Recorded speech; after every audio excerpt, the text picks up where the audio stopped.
皇上，老夫人进宫已久，未免包大人挂心，臣敢代老夫人请辞出宫回府。哀家许久没见外人了，老夫人难得进宫，就留宿一晚。明日一早，哀家再派人送老夫人回府。哀家坚持，展护卫可以先回去禀明包大人。惠娘娘，展昭奉包大人之命随侍老夫人，不得擅离。既然太后留下老夫人，展昭也留下陪同老夫人，请太后恩准。展护卫留下照顾老夫人也好，以免包拯担心。谢皇上。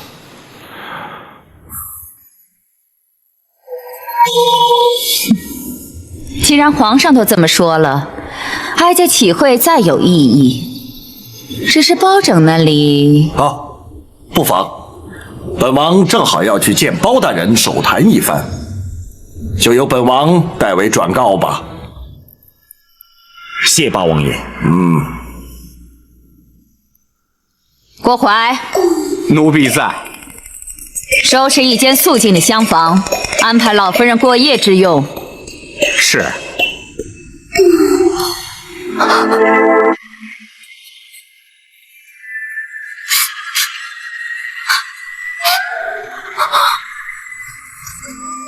什么？太后将老夫人留宿宫中？不错。当时皇上也在场，同时也准许展护卫留在宫中随侍，本王则负责来通知你包大人。难道老夫人的身份泄露了不成？应该是不会，否则太后和郭淮的神色不应该那般镇定才是。学生以为，纵使太后没有认出老夫人，却也未尽是心中之疑，因此硬将老夫人留宿宫中，也是为了更加确认。对，有此可能。倘若如此，老夫人在宫中岂非身陷险地？此事皇上也已知晓。倘若他们企图对老夫人不利，恐怕皇上那儿也难以交代。按理说，他们不会，也不敢不计后果贸然行事。然而，若是他们毅然确定老夫人的身份，而打算孤注一掷，那就另当别论了。大人不必担心，还有展护卫在。对，展护卫绝不会让他们轻易得手的。如今，就只有全寄望展护卫了。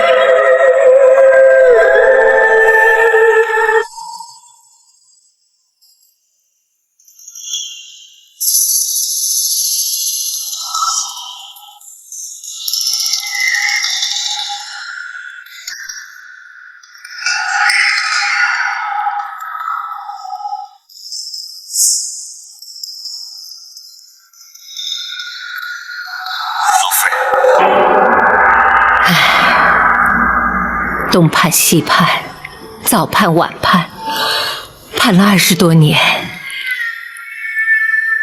如今他就在我的面前，却看不见他的容貌。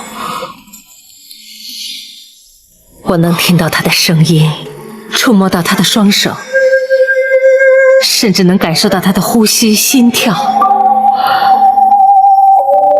可是他却不知道我是谁，只当我是一个让人可怜的瞎婆子，一个与他毫无关系的陌生人。老夫人，请暂且不要想这些。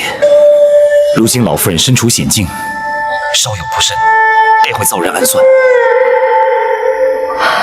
身处一世，形同陌路。若是不能母子相认，就算是躲过所有的危机险境，又有何意义呢？老夫人切莫气馁，包大人定会为老夫人洗雪沉冤。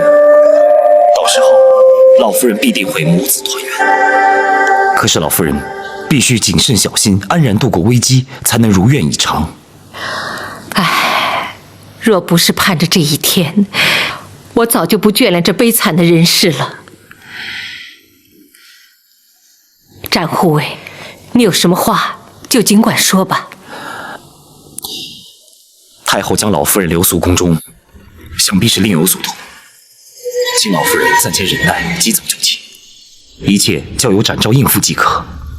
好，一切就依你。无论夜间有何动静，都请老夫人闭门不出。展昭自会在屋外守候。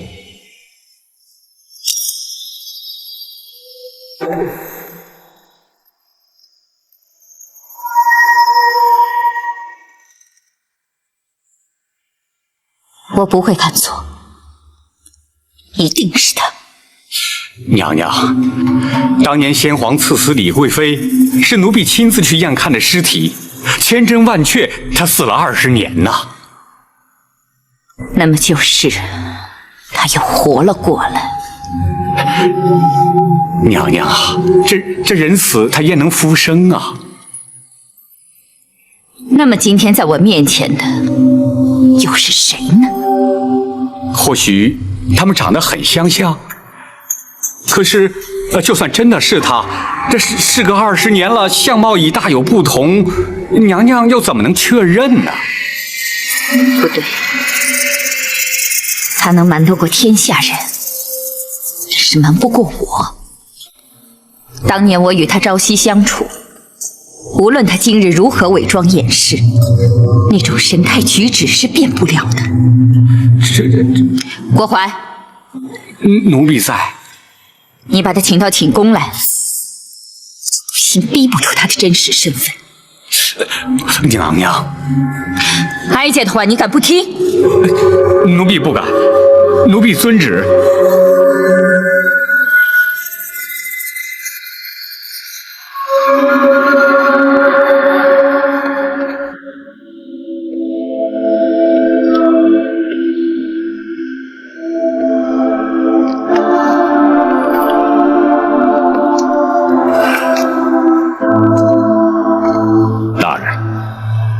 公孙先生，大人仍在为太妃娘娘担心吗？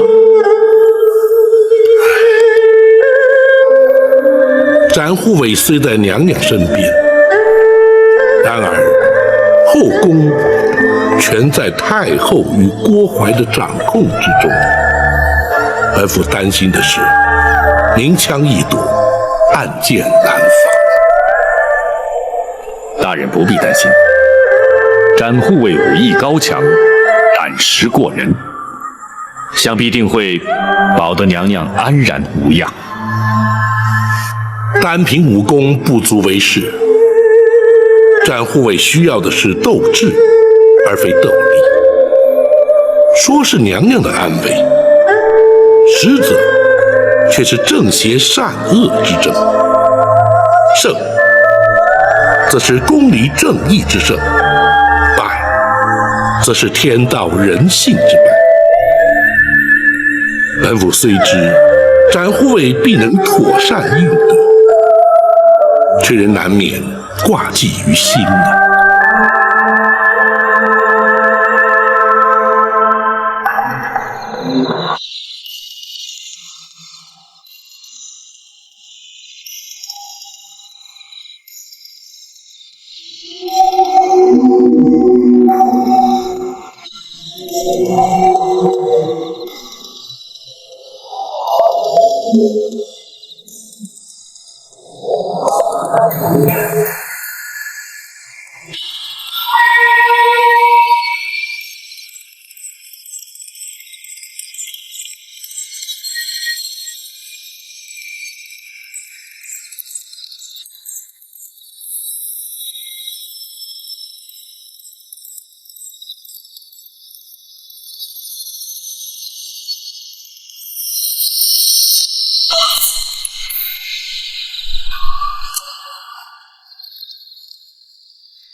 展护卫，郭公公，咱家奉了太后的旨意，请老夫人前去叙话。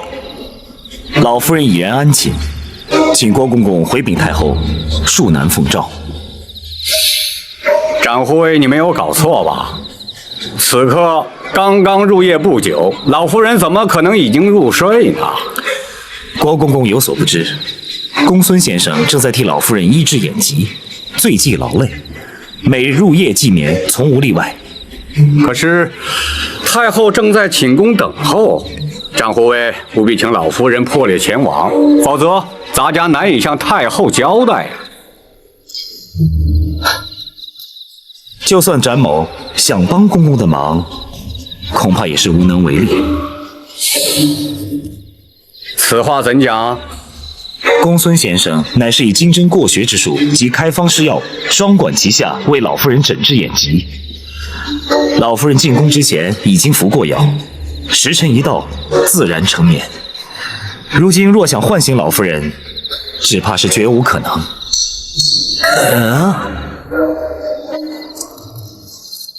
郭公公还是尽快回去禀奏，免得太后哭的。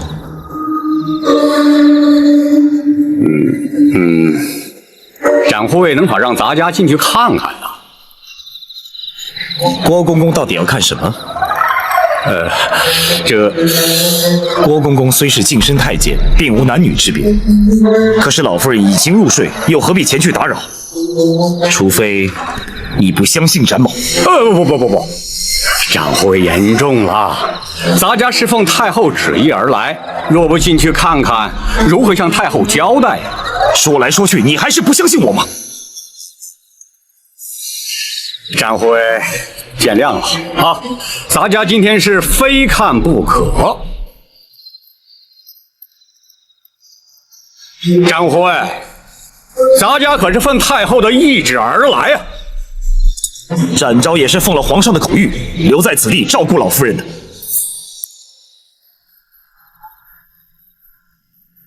公公若想是闯过去，别忘了展某来自江湖，就他们几个，展某还不放在眼里。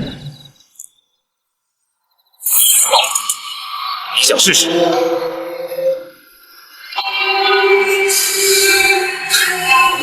公公，还是回去复命吧。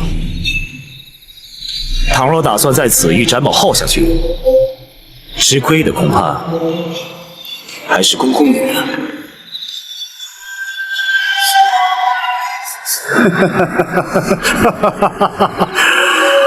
展护卫，千万不要误会，咱家只是为了向太后有个交代。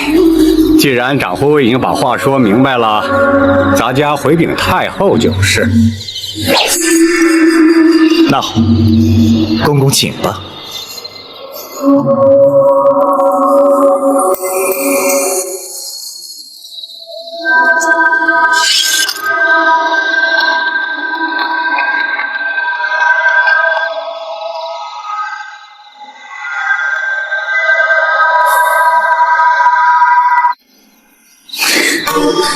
好个大胆的展昭，竟然敢和哀家作对！也许他说的是实话。不可能，他们是做贼心虚，想躲开哀家，偏就让你躲不了。郭淮，奴婢在。随哀家一起去，看他敢不敢拦阻哀家。娘请息怒，请听奴婢说几句话。你说。展昭他虽然从中作梗，但他的话多少总占个理字。皇上的确让他留下来照顾，至于是否真的吃了药沉睡不醒，这个谁都不能证实。娘娘您如果真的要去，恐怕也不能这样理直气壮啊。这后宫是哀家的后宫，哀家不需要向任何人说理，惹恼哀家就硬闯。娘娘，那就更使不得了。展昭在江湖上人称南侠，皇上又赐他为御猫，他的武功高强，谁也难敌呀。难道他有3头6臂？哀家请后宫之力，就不信凭他一个人能应付得了？娘娘，这样如此一来，是不是就扰得人尽皆知？若是惊动了皇上，问明缘由，娘娘恐怕这就很难自圆其说了。娘娘，您无非是要弄清楚那虾婆的真正来历。其实这也不急于一时啊，只要是错过了今日，奴婢一定会明察暗访，定会尽是娘娘的心中之疑。若不是心虚，又何必躲哀家呢？他越是如此，越让哀家确信一定是他。娘娘，有些事情，也许经过20年会有所改变，可是有些事却永远不会变。哀家有办法证明究竟是不是他。娘娘指的是胎记，这与生俱来的记号，永远也变不了。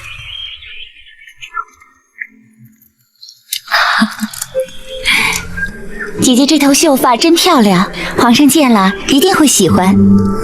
女为悦己者容，我们作为女子，恐怕这一生花在梳妆打扮上的时间少不了。真不知道是信还是不信呢。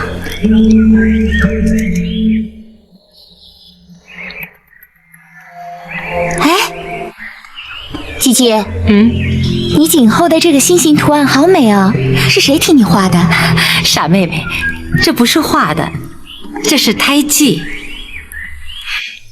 真巧，胎记能生成这么美的模样，可惜我自己都看不见。没关系的，姐姐看不着，就留给皇上看呗。妹妹，你看你又在取笑我了。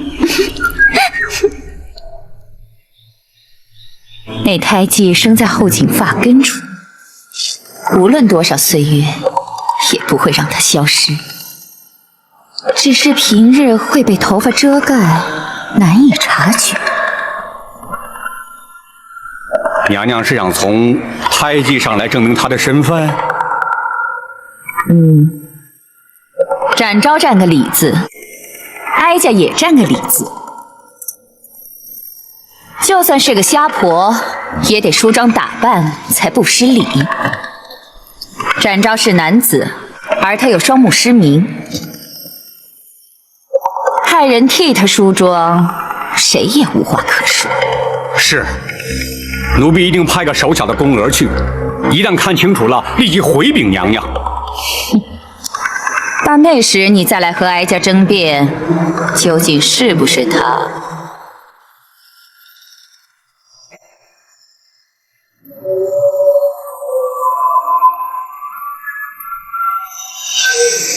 展护卫，你就出去歇会儿吧。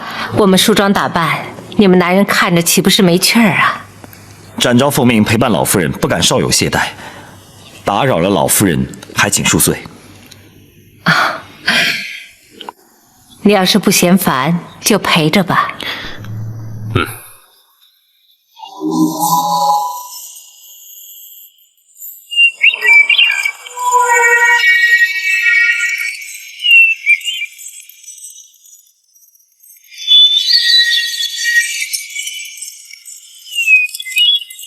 怎么样？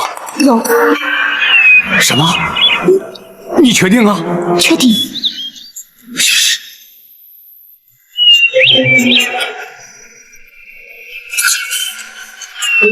不可能啊！他明明早就死了。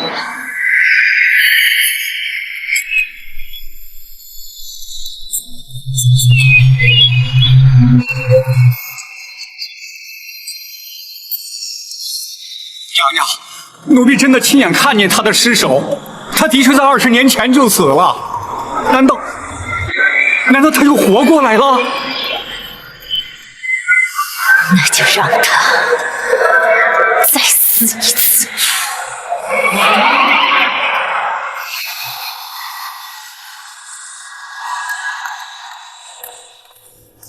老夫人，我们可以走了。走？去哪里？出宫回府。现在走合适吗？此地不宜久留，只有回到开封府衙，才能真正保得老夫人的安全。好，那就请展护卫带路。是，请。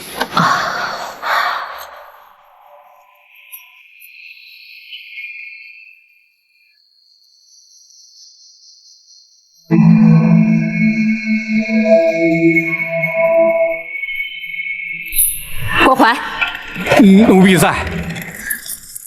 立刻调集后宫所有人手，将厢房团团围住。哀家要亲自去揭开他的真实身份。是。娘娘，启禀娘娘，张护卫和老夫人已经出宫了。什么？你不是你们在厢房守着吗？你怎么快他们走了呢？张护人坚持要走，我奴才拦不住呀。你立刻去追，不能让他们离开后宫。是。启禀娘娘，包大人亲自带着人在宫外等候，已经把老夫人接回开封府了。啊！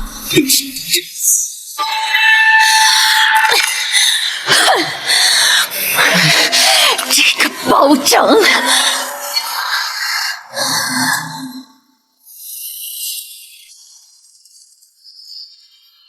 娘娘受惊了。幸亏有展护卫陪同，否则哀家怕真是出不了后宫了。展昭只是略尽本分而已。难道娘娘的真实身份被他们认出来了？其实他心中一直在怀疑，所以才会这样百般试探。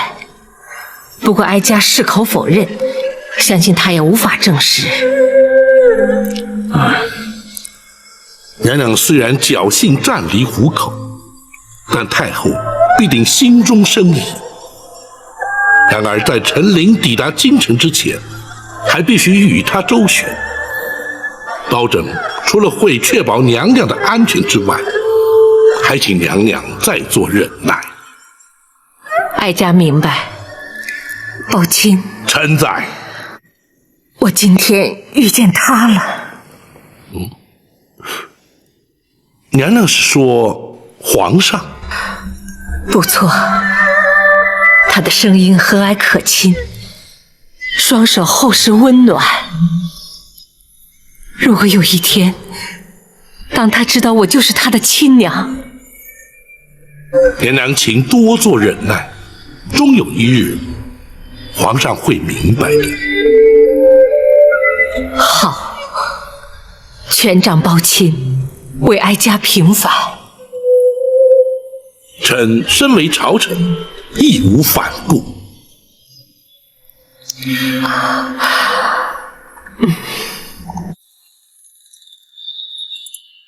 原来这都是包拯在其中作梗。如果他不知道虾婆就是当年的李贵妃，又怎么会把她带回开封？可是他又何必要带着李贵妃去南清宫见八王爷呢？这个包拯他究竟打的是什么主意？哼！不管包拯打算如何，哀家倒先要问你，20年前你奉旨验尸究竟是怎么验的？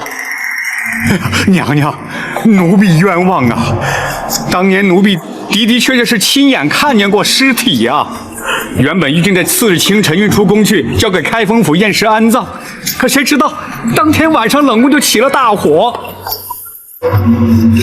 哎，不对呀，当年那场大火，它烧得也太凑巧了。怎么会不巧？尸体化为灰烬，仵作如何验尸？谁又能证实火场里留下的焦尸真是他？可是那冷宫里的总管秦凤也烧死在里面啊，他总不会连自己的命也不要吧？难说。可是当年去执行先皇赐死令的是陈琳呐，他应该最清楚上吊身亡的是谁呀？除非，这根本就是陈琳的主意。他为什么要这么做呀？为什么并不重要，重要的是他知道了些什么。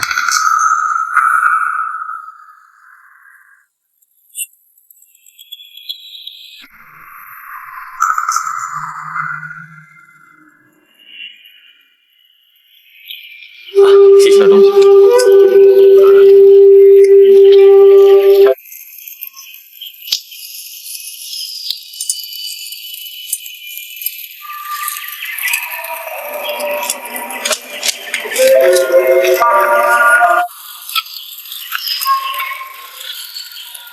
公公，吃点东西吧。对，吃喝完毕，我们还要赶路呢。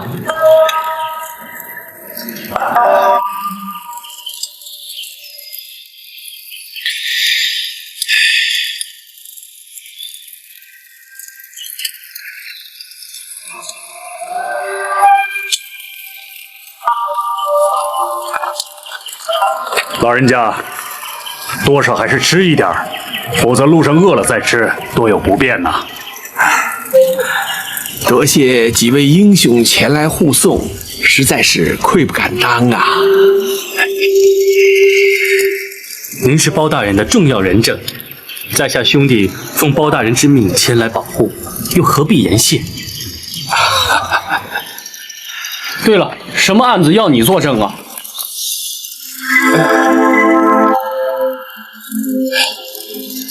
这事关重大，请恕我不便说呀。那有什么？难道我们几个兄弟还会四处瞎说吗？这好了，四弟，包大人的案情我们不需要知道，何必让老人家为难呢？不错，四哥，你我唯一的任务便是让老人家安全无虞地回到京城。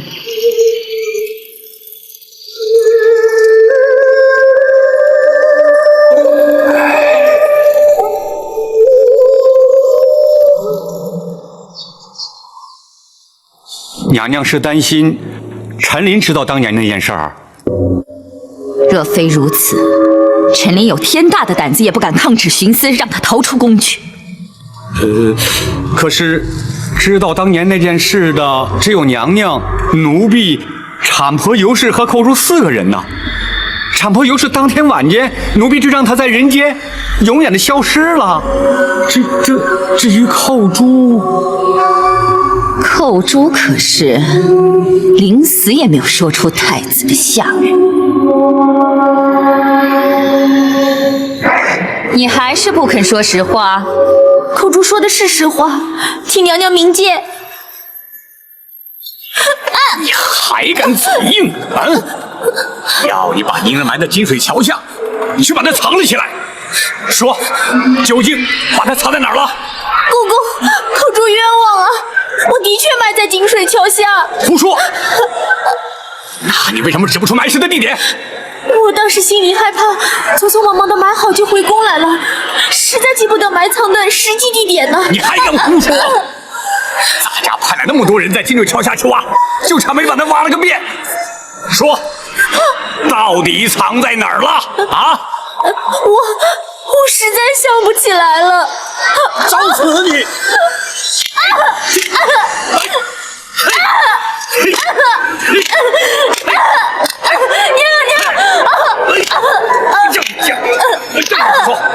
娘，寇珠冤枉啊！好了，别打了，让本宫再问问。是啊。寇珠，娘娘，你是我金华宫的宠玉，一直跟在本宫身边。这些年来，本宫待你如何呀？回娘娘，寇珠自小进宫，直到入了金华宫，跟着娘娘，才不受其他宫人欺负。娘娘对寇珠恩重如山。难得你还知道感恩。这狸猫换太子之事，乃是极端机密。若你不是本宫心腹，本宫也不会让你参与其中的。娘娘信任寇珠，是对寇珠的恩宠。那么，你就是这样来报答本宫的吗？娘娘，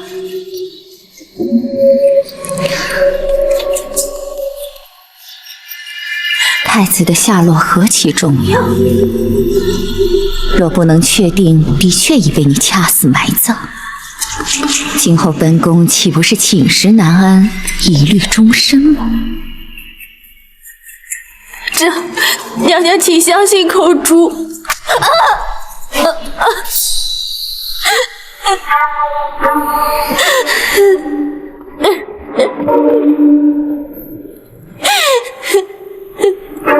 你要本宫如何相信？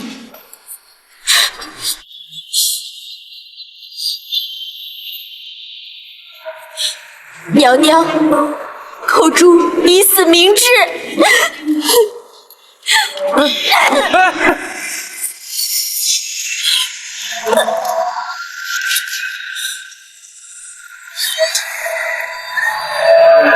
请娘娘安心。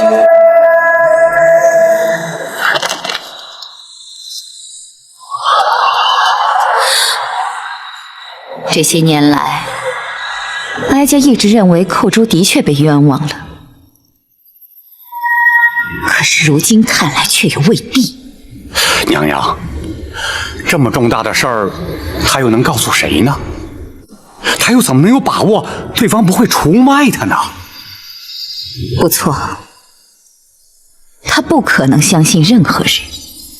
再说了，倘若他真的把婴儿藏了起来，他又会藏在哪儿呢？后宫那绝对不可能，奴婢一定会发现的。可是以后宫门禁之严，谁也不可能私自进出，更别说是夹带婴儿出宫了。娘娘，有一个人可以。谁？陈琳。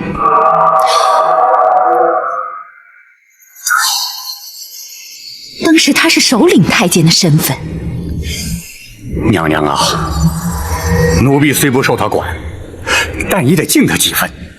他出入宫门，不但无需通报啊，也没有任何人敢去阻拦检查呀。奴婢想起来了，当天寇珠抱的婴儿走出去后，奴婢亲自送产婆尤氏出宫，并且安排人手在城外将他灭口。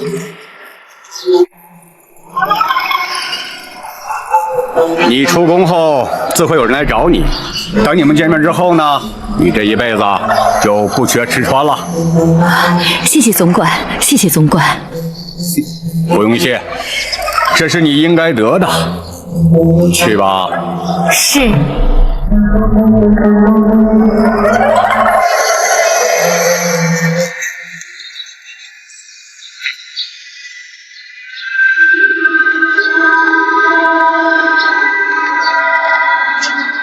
哎，陈公公，你这是急着忙什么呢？皇上要咱家送玉果去给八王爷祝寿，谁知道玉果园的人耽误了时辰，再不赶去就要误事了。啊，既然如此，那陈公公就赶紧请吧。如今回想起来，陈琳的神情不安，态度慌张。难道是他把婴儿藏在宫河之内，私带出宫了？不会错，定是如此。那么，当年李贵妃逃出宫去，想必也是他安排的。原来一直是他，可是他为何不向先皇举报呢？他不敢。当年先皇见李贵妃生了个怪物，震怒之下，谁敢多言？后来先皇又沉醉于道家之学，不理政事，娘娘又总揽宫中大权，陈琳为求自保，他能敢说吗？那么，为何事隔20年，他又出现在京城？莫非他真是来报仇的？娘娘，李贵妃当年都不敢出面喊冤，如今娘娘又贵为太后，她凭什么报仇啊？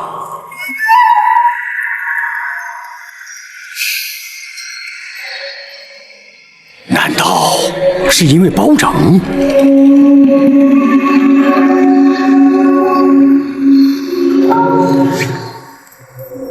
包拯虽说是铁面无私，可是宫闱之事还轮不到他插手。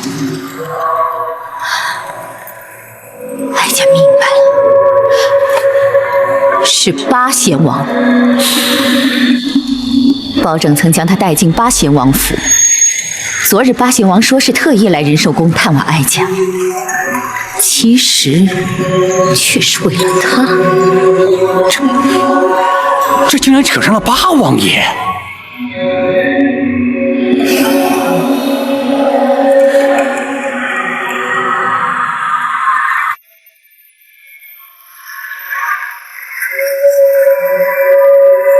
看来如今所面临的，乃是前所未有的危机。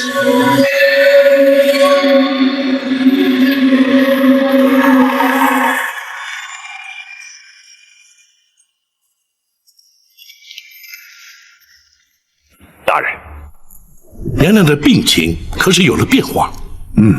宝琴，哀家现在已经能够看到光亮了。太好了，公孙先生可否略作说明？是。娘娘这几日施针用药，从未间断过。若论医理，此时最忌情绪激动。可是娘娘的情形却恰恰相反。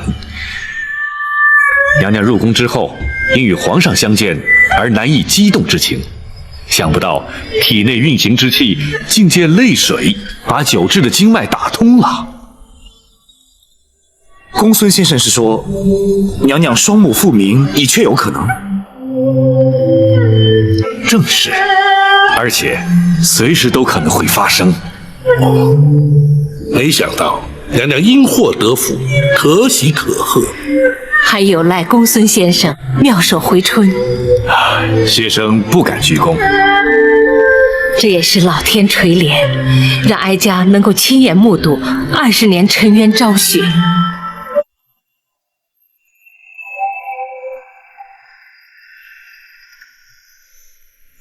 娘娘，八王爷虽然地位崇高，却无职无权。就算他们靠八王爷撑腰，恐怕也动不了娘娘，翻不了案。不，八王爷乃是赵氏皇族族长，皇族中人无不以他马首是瞻。同时，他还握有上打昏君、下打谗臣的先皇御赐金剑。一旦他插手此事，哀家也难以对抗。那如何是好啊？八王爷之所以被尊称为贤王，乃在于他处事公允、依法讲理。若是无凭无据，他也不会插手。娘娘啊，20多年都过去了，不会有证据留下来了。哼，没有物证，却有人证。娘娘是说李贵妃？不，她只是一个抗旨不遵的先皇陶妃。她若作证，自可轻易推翻，无人会信。那真正的关键人证是陈琳。陈琳早已告老还乡，不理世事了，难道还会找她回来作证？鲍正以远方亲眷之名带李妃入京，甚至带她前往南清宫见过八王爷。可是却为何迟迟不提此案？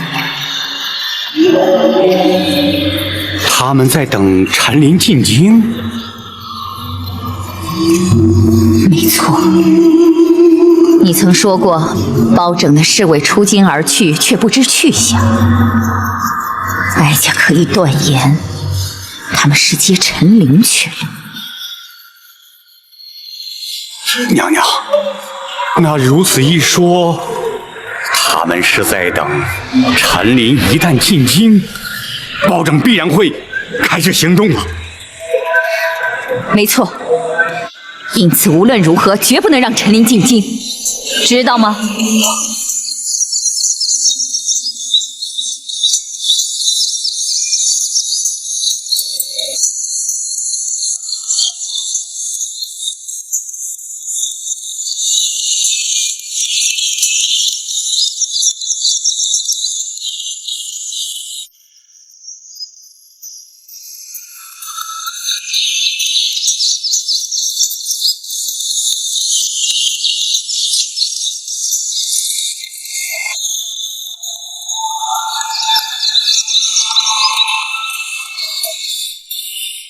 大人，老夫人的康复情形很好，现在已安然入睡。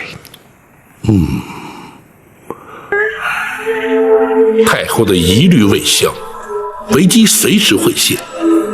虽在府中，仍需严加防范呐。是，王朝马汉带人在厢房外守护，展护卫则藏身暗处，紧急之时可立即支援。好，此时不能出半点差错，否则非但不能替老夫人平反，甚至可能因此而惹祸上身。是，学生会多加留意。陈琳何时可到？以行程估算，明日便可抵达。倘若太后对老夫人疑心不减，甚至可能连陈琳回京都会被他们察觉。万一……大人无需担心，陷空岛无属可抵数百精兵，保陈总管回京，必定万无一失。怎么会有官兵设下路障？这种荒野官道有什么大事儿？我看他们是吃不饱撑的，没事干。没那么简单。四哥，后面招呼一声。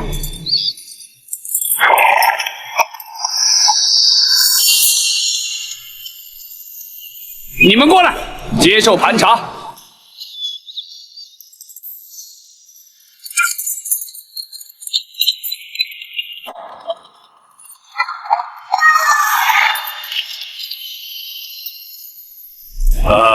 这位长官，我们只是路过。本官奉令追查亲密要犯，任何人都要经过盘查。倘若我们不往前走呢？不走也得查。倘若我们不让查呢？大胆！你们敢抗拒盘查，本座立刻下令拘捕你们送官。凭你们还办不到？你去吧。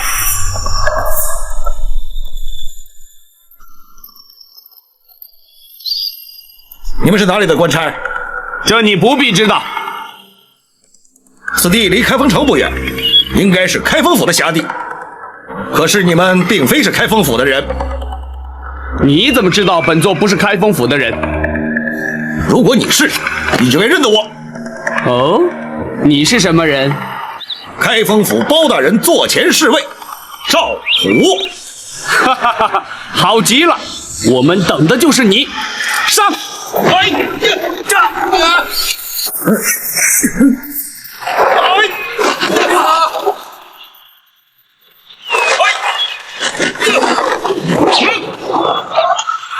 我就知道你们不是真的官兵，果然没有料子。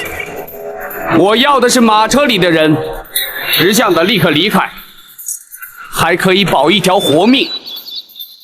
既然你们不是官府中人，想必是来自江湖。不过，如果你知道我们是谁，恐怕就不敢这么说话。哦，阁下又是什么人呢？金毛鼠白玉堂。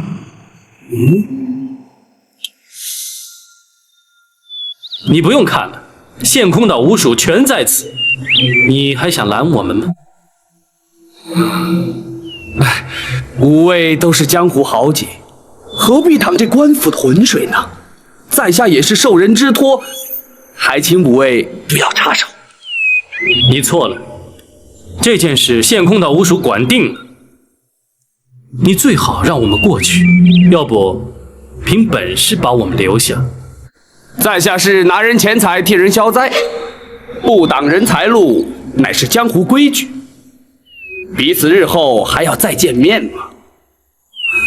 不，像你这样只管拿钱办事，不问是非黑白，根本就是江湖败类。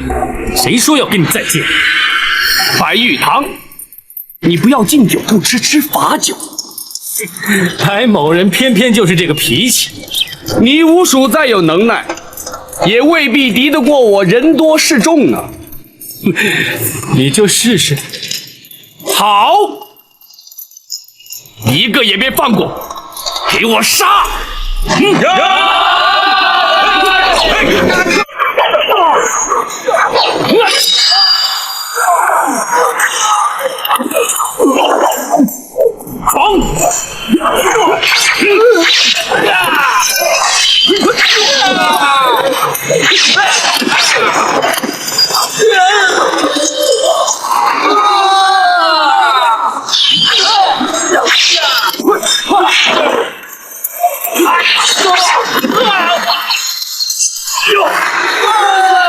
三哥开路！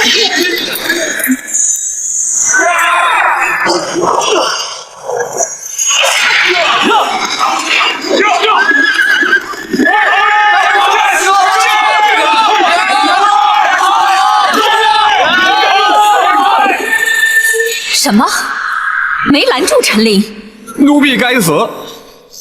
抬起头来！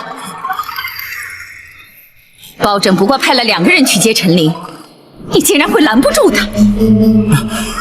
奴婢没想到包拯会派江湖人陪同保护，他们的人武功高强，奴婢的人根本不是他们的对手。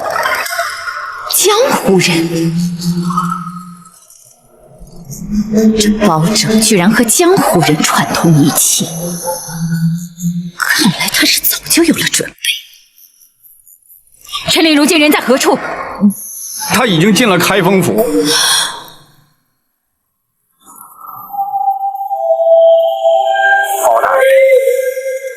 陈公公辛苦了。不，包大人信中所说之事，关乎至深至大，咱家哪怕跋山涉水，也要立即赶得来呀。只是途中竟会遭人伏击，却让公公受惊了。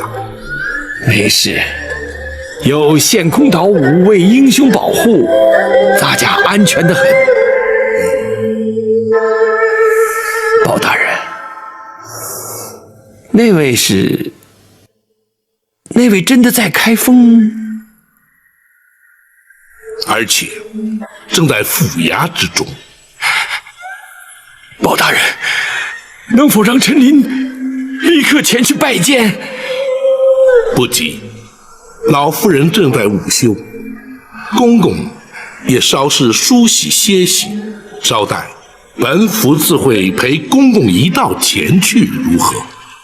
咱家随时静候包大人通知。张龙赵虎，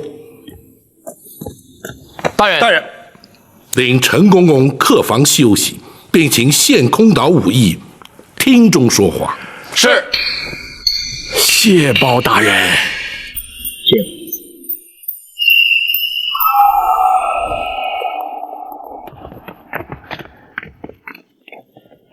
大人，如今白玉堂已将陈总管安全带到京城，大人可要带他进宫面圣？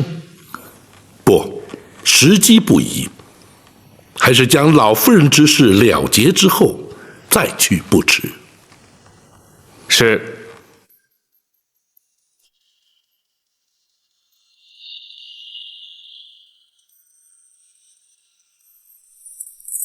谢包大人，无畏秦旗。谢包大人。陈公公安然抵京，无畏功不可没。包大人有令，草民兄弟岂敢不遵？幸喜人证无恙。包大人可知伏击拦路的是何人所指使？陈公公是本府侦办重大案件的人证，那指使伏击之人自然与本案有关，只是如今尚在查证阶段，本府不便透露。包大人办案有用得着我们草民兄弟之处，请尽管吩咐，我们定当全力以赴。对，包大人只要招呼我们一声就行。不敢有劳五位，此案牵涉太广，五位不宜介入。包大人，你也太瞧不起我们了，有我们加入，保证能帮包大人立刻破案。二弟，不得无礼。二哥，包大人不要我们介入此事，必有缘由。我们听命就是了。哎，并非本府不愿领情，只是无谓介入，虽然对本案有所助力，却也可能因此而引人注意，反而有碍办案，届时岂非适得其反？包大人，可否听白玉堂一言？请讲。陈公公返京途中，对方伏击不成，势必会再度尝试。陈公公虽意在开封，却仍处险境。倘若仅由白玉堂一人暗中保护，既不会妨碍包大人办案，又可确保人证安全。如此一来，岂非两全其美？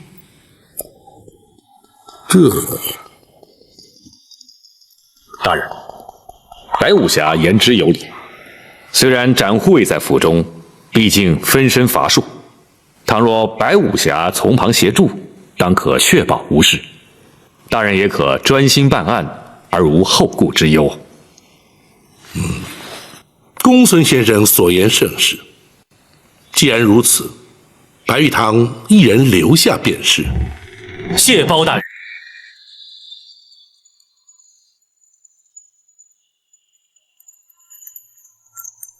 老五，你也太不够意思了！结果你一个人留下来，我们几个还得回陷空岛，什么热闹也看不了。就是啊，我们也不走。你们这是干什么？武帝留下来是对包大人办案有帮助，你们跟着凑什么热闹？武帝留下来不但对包大人有帮助，对自己也好。徐三侠毕竟看得透彻，包大人要白武侠将功赎罪，保陈公公进京。若是再能确保他的安全，日后大人在皇上面前就更好说话了。公孙先生，白玉堂此举并非只为了将功赎罪。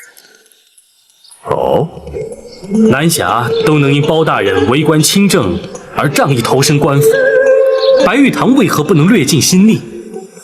休说只是为了保护陈公公，便是赴汤蹈火，亦在所不辞。白武侠豪情一举，公孙策由衷佩服啊！武帝，大哥可是觉得小弟与之前大有不同？不错。以前你一直心高气傲，更不屑与官府为伍。如今看来，好，做大哥的以有你这样的兄弟为荣。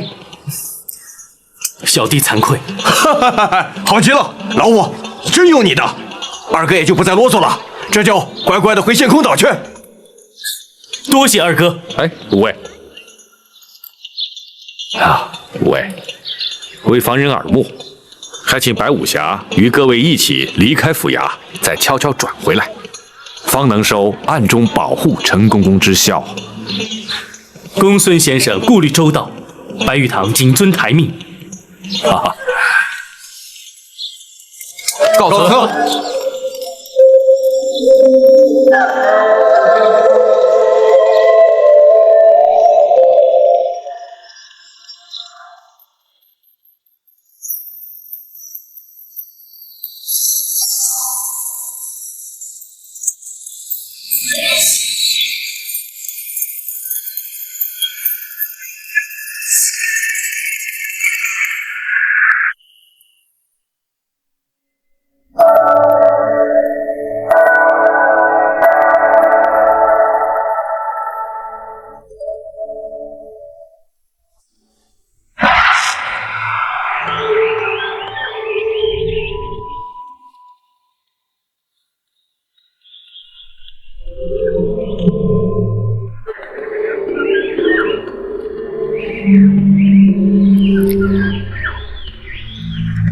这一颗小小的金丸，竟然会是日后被封为皇后的凭证，真是太不可思议了。母以子贵，虽说是传统，可是也太没道理了。孩子临盆还早，妹妹何必又想那么多呢？如果真的生了儿子，皇上真的会封皇后吗？君无戏言，当然会了。我想，只要我们的孩子平安降生，健康快乐的成长，我就心满意足了。姐姐比我先怀孕，自然会先生。那么将来，姐姐就是皇后了。现在生男生女还不知道呢。就算生了儿子，被立为太子又如何呢？你我姐妹情深，我的儿子就是你的儿子，太子是谁生的，又有什么区别呢？可是太子毕竟只有一个，皇后也只有一个啊。妹妹，听我一句，权势富贵固然迷人，可是安详和乐更为重要。我们何其幸运被选入宫中陪伴皇上，可我们又何其不幸与家人断绝往来。身为贵妃，我们生活无忧，享尽荣华，比起大多数人更是天壤之别。妹妹，所以只要我们生活的快乐、健康、平安，谁是太子，谁当皇后，真的一点都不重要。妹妹，你说呢？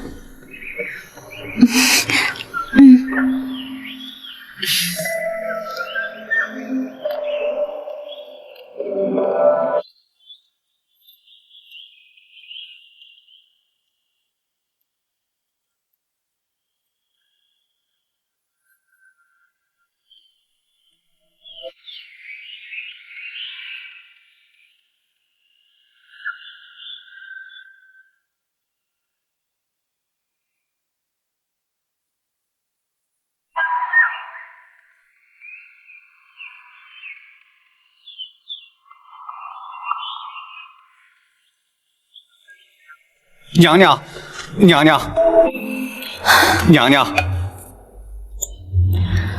如何？那些江湖人已经离开，开封府一切正常，并无异样。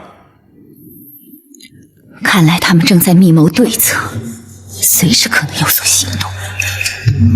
娘娘，奴婢从头到尾的仔细想了一遍，这实在不明白他们又能对娘娘如何呀？怎么说？当年是先皇下旨赐死李妃，这火烧冷宫是总管秦凤自己干的。这狸猫换太子，只有寇珠参与其中，而寇珠却又早已命丧九泉，他们怎么追也追不到娘娘身上啊！郭淮，你跟着哀家30几年，竟然会如此懵懂。请娘娘明示。全案最为关键的一点是，当年那被换去的小太子下落何方？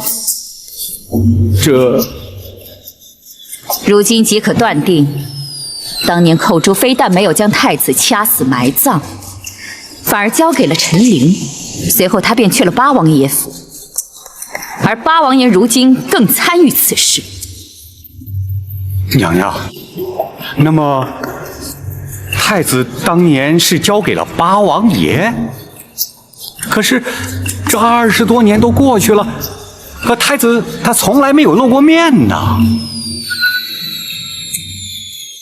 如果当年那个小太子活了下来，如今该有多大岁数了？27、8岁吧。不错，正与皇上同庚。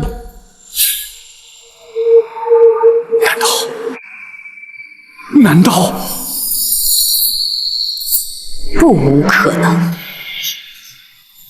娘娘，要是果真如此，那岂不是大事不妙吗？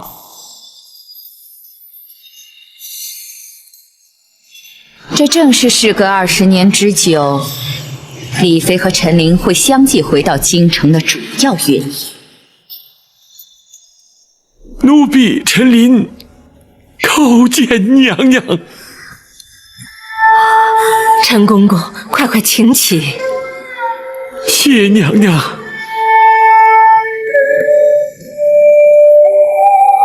奴婢安排适当，让娘娘流落民间20年，奴婢罪该万死，请娘娘恕罪。公公不要自责，当年若不是公公冒死相救，哀家又岂能活到今天？小太子如今已成为当今皇上，一旦母子团圆，娘娘的旷世奇冤便可昭雪，也不枉娘娘忍辱多年呐。若没有公公的常年护佑，皇上也不能够如此顺利茁壮成长了。赵氏一族亏欠公公的太多了。奴婢不敢居功。陈公公忠心耿耿，皇上也感怀在心，否则也不会以亚父尊称吧。哎呀，陈琳一个奴才，有何德何能，敢当此尊称啊？陈公公的忠肝义胆，后世自有公平。眼前本府有若干的不明之处，还请公公示意。包大人尽管提出，陈琳知无不言，言无不尽。好，本府要问的是，当年公公奉旨赐死，却按住娘娘逃出宫去，如此重大之事，为何不向八王爷禀报？八王爷既知狸猫换太子之事，公公为何还要对他有所隐瞒呢？并非咱家不敢禀报八王爷，只是当时时机紧迫，不及禀报。再者，以八王爷的脾气，必会据理力争，而先皇怒气未消，必不听谏。如此一来，反倒毫无退路了。所以咱家本想待事过境迁再禀明八王爷，怎奈娘娘出宫之后，竟断了消息，音信全无。唉，也真是造化弄人，谁知道接应之人会在途中突然病死，哀家因此与秦凤也断了联系。娘娘下落不明，而冷宫的一把火已将假扮娘娘的余中烧得尸骨难辨。当时并无人怀疑娘娘依然健在，斟酌再三，我只得对八王爷隐忍不说。陈公公，后来皇上继位，大权在握，陈公公因何没有伺机向皇上奏明当年往事呢？哎呀，皇上不明身世真相，对刘后已有母子之情啊。且事隔多年，人事全非，单凭陈琳一人，又如何能将此事揭穿呢？万般无奈，只得告老还乡，远离京城啊。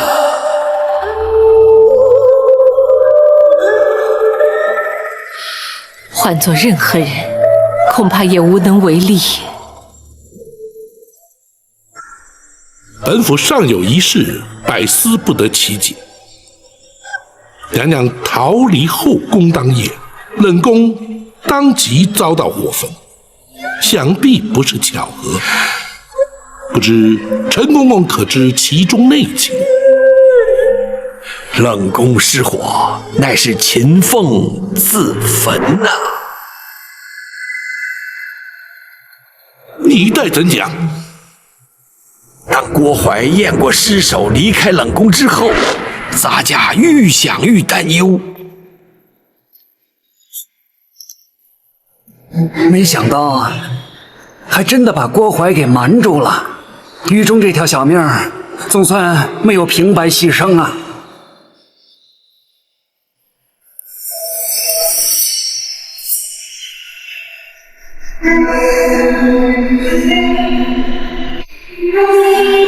公公，还有什么问题吗？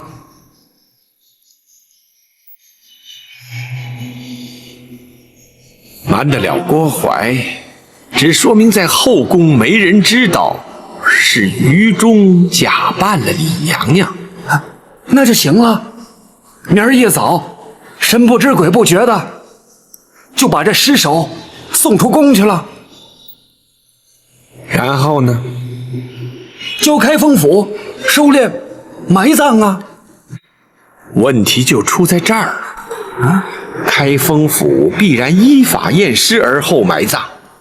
于中和你我一样都是阉人，可是男女毕竟有别呀，能瞒得过府里的仵作吗？这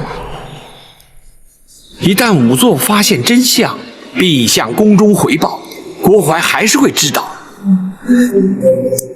哎，怎么办呢？嘿，公公，你有办法吗？百密而一疏啊，如今也无法可施。但愿在他们发现真相之前，娘娘已安全脱身。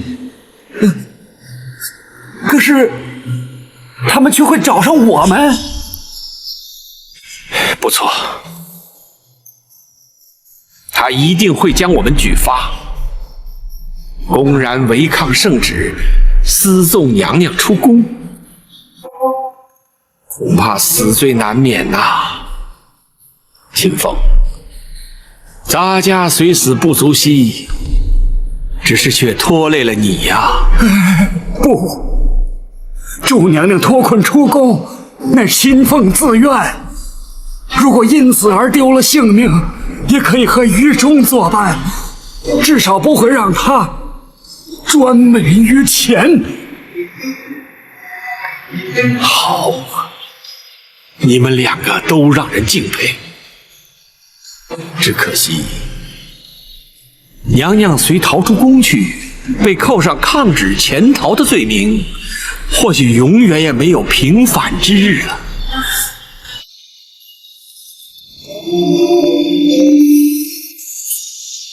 我有法子了。哦，你快说。仵作验尸必须有尸可验，如今唯一的办法就是毁尸灭迹。话虽不错，可是郭槐再三交代要你看顾尸体，一旦毁尸灭迹，他仍然会找上你，而且必会怀疑你毁尸灭迹的目的。我有把握，叫郭槐不会怀疑，也无从追查。事关重大，你必须说明用什么法子。今夜3更，冷宫会有一场大火，火场之中只有2具焦尸，一具是李娘娘，另一具是冷宫总管秦凤。你数都是死，就让我死得值得些。秦凤，请受我一拜。公公，只请公公答应我一件事。你说。请公公务必保娘娘有朝一日平反沉冤，让秦凤于中死而无憾。秦凤留下了宫外接应娘娘之人的联络方法，当夜冷宫起火，我没敢去火场，怕的是难掩悲伤露出痕迹。秦凤虽死，却掩盖了真相，没有让郭槐起疑。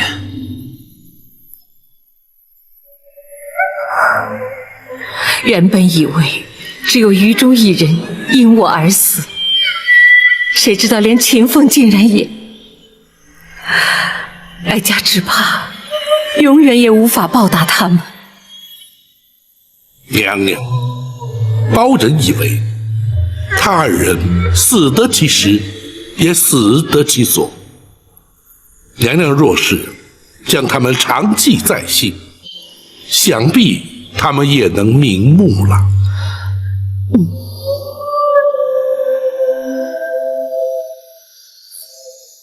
陈公公，学生有疑问想要请教。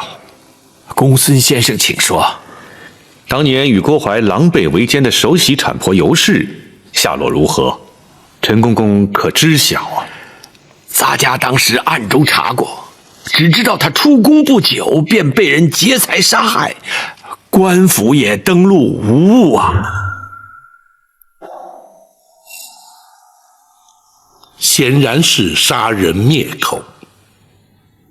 然而还有一人最为关键。包大人所指何人？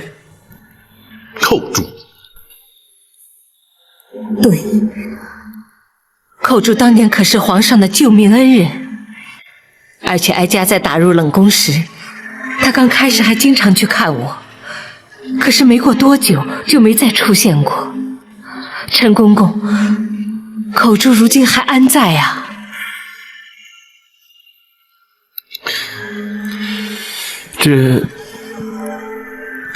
陈公公，寇珠可说是此案关键，对大人平反此案帮助甚大。不错，若是能有寇珠的证词，远胜于其他。莫非寇珠竟然也……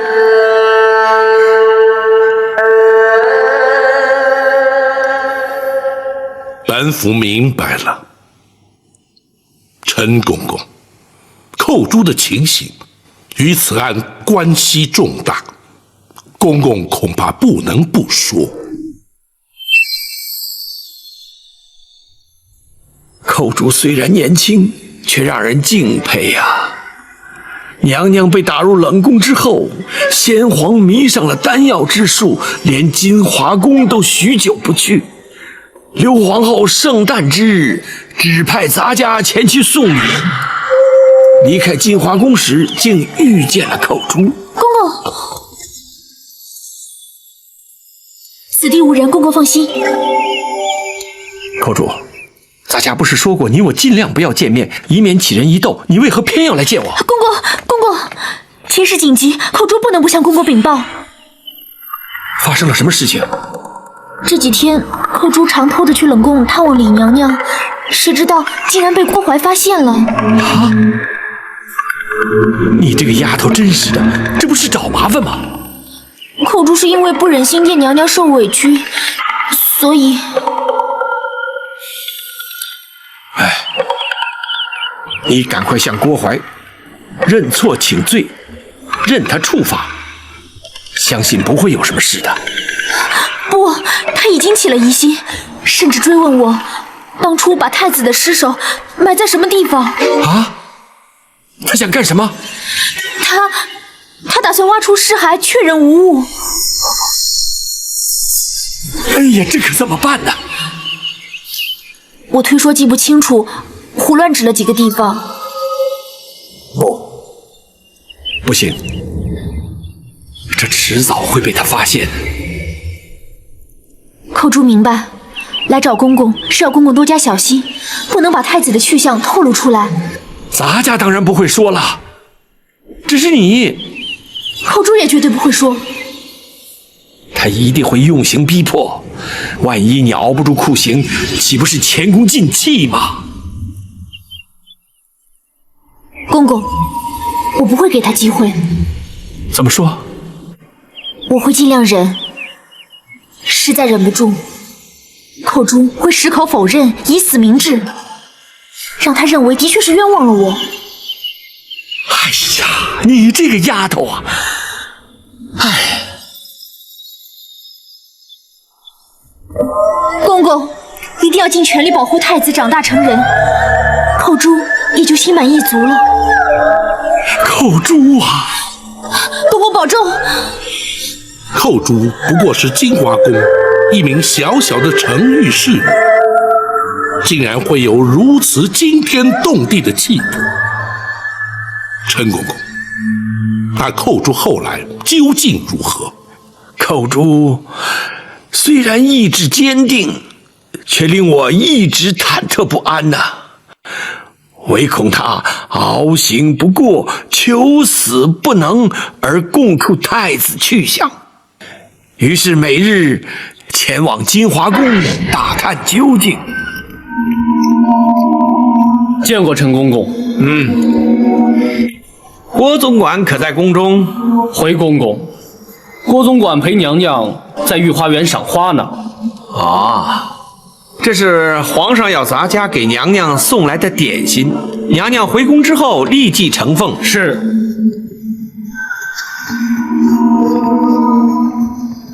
哎，怎么捡这个时辰清早？皇上随时可能驾临，若是冲撞了圣驾，那还了得？回公公，是郭总管临时交代的。哦，为什么？昨晚有一名程昱撞柱自尽，留下了血迹，郭总管交代要立刻清洗。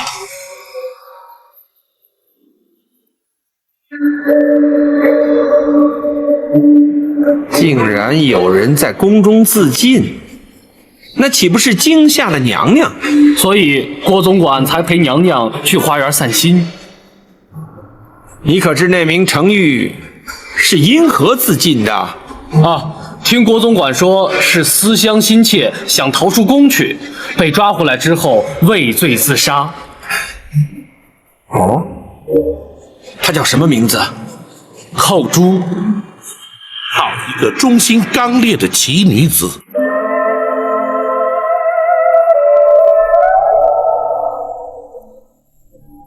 又是一条为了哀家而牺牲的无辜生命，哀家亏欠他们真是太多了。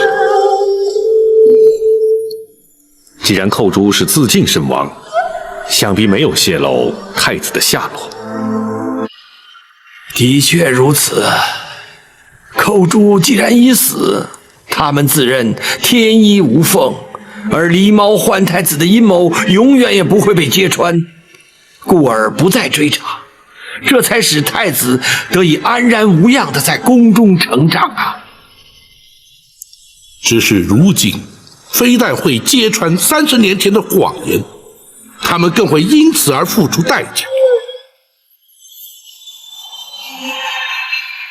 陈公公，本府对此案的疑点均已厘清，多谢公公指点。咱家只要能在有生之年亲眼目睹旧案平反，奸人伏法，也就不枉此生了。届时还要请公公作证对质。臣您静候包大人传唤。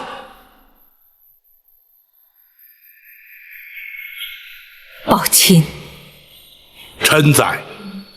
何时才是时机成熟？回娘娘，包拯今夜详拟对策，明日开始立即招审，务必尽快还娘娘一个清白。